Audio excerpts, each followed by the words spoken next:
Pinaspasan na ng gusto. Forward tas unahan.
Magandang umaga po mga bayan. Welcome po sa ating panibagong update ngayong araw.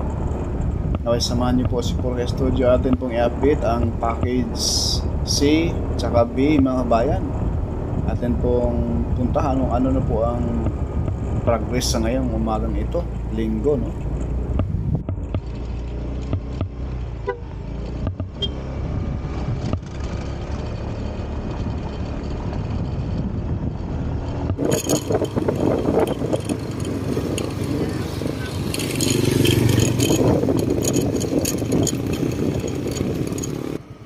Pinaspasan dito mga bayan.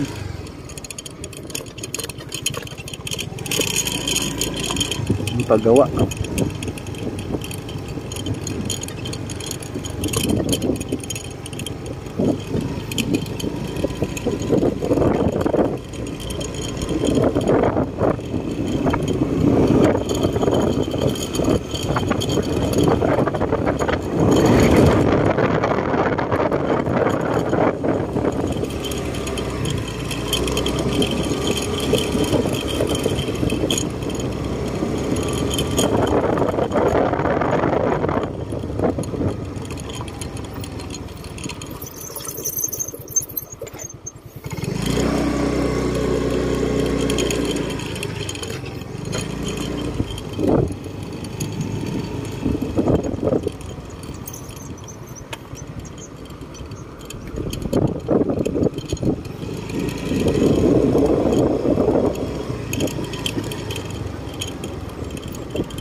Dito sa area magkakaroon din po ng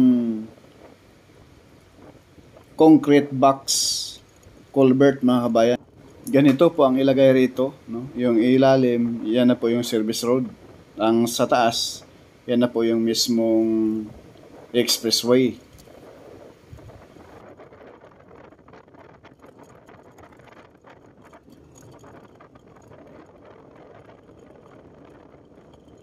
Dito po sa area na to mga bayan, talagang pinaspasa na po. Itong area na to, sobrang taas na po dito, no?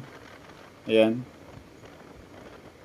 Pero pinapinalize na po nila diyang gilid kasi nakaalayan na po ito para latagan ng concrete cement. Dito sa area ito, lalagyan rin po ng concrete box culvert.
Ayan po mga bayan, sa gawing kanan, andyan na po yung pang bakod dito sa expressway.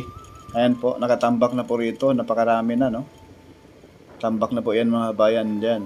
Sa bandang baba ay ano na po yan, lalatagan na po ng bakod. Dahil dito sa gawing kanan po, ay may mga protection na rin po para hindi matangay ng tubig ulan itong mga nakatambak na mga buhangin rito. At ito na po yung alignment sa taas. Tatambakan pa yan dyan mga bayan, konti na lang, no? At ito na po yung pakanan nito, paglabas natin, papuntang Alaminos, San Pablo. Yan. At pakaliwa, diretso, papuntang Lipa City, Batangas. At dyan sa kaliwa po mga bayan, andyan na po yung intersection ng Alaminos, San Pablo Bypass Road at papuntang Lipa City, Batangas. Yan, itong tulay na ito mga bayan ay inayos rin po dahil sa pag matapos na po itong expressway ay sigurado ay maging usable na rin po ng husto itong tulay na ito. At marami na pong magdagsa ang mga malalaking truck rito mga bayan. Kaya gano'n na naman po. Kasobra sa 6'6 sa mga bakal, ayan no, mga bayan. Talagang 6'6 sa bakal para mas matibay, dahil malalaking mga truck ang dadaan rito mga kabayan. Masilayan natin mga kabayan yung sasakyan na yan na lumulabas dyan. Yan po ay galing doon sa mismong Maharlika Highway.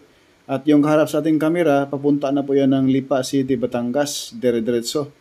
Yang may tricycle na pumasok, papunta na po yan doon sa mismong Maharlika Highway. No? Ayan, dyan papasok mga bayan. Ito yung intersection. Yan, ito. Diretso tawid dito, yan na po ipapasok doon sa mismong Alaminos San Pablo Bypass Road na kamakailan lang nag-update tayo doon na putol yung pinakadulo mga bayan na nahinto pagtrabaho sa ngayon. No? Halos 1 kilometro na lang, matadugtong na po sa Maharlika Highway, banda doon sa mismong Barangay San Vicente. Malapit sa Villa Escudero mga bayan. No? Sayang po, sana po ay bigyan ng pansin tulad nito, matraffic. Kapag matapos na po yung bypass road na yan mga bayan, dyan po papasok ha. Tagos na yan doon sa Barangay San Vicente. Maibsan na po ang trapiko sa area ng San Pablo mga bayan. Sigurado po yan. No? Yan lang po ang update. Maraming salamat po and God bless.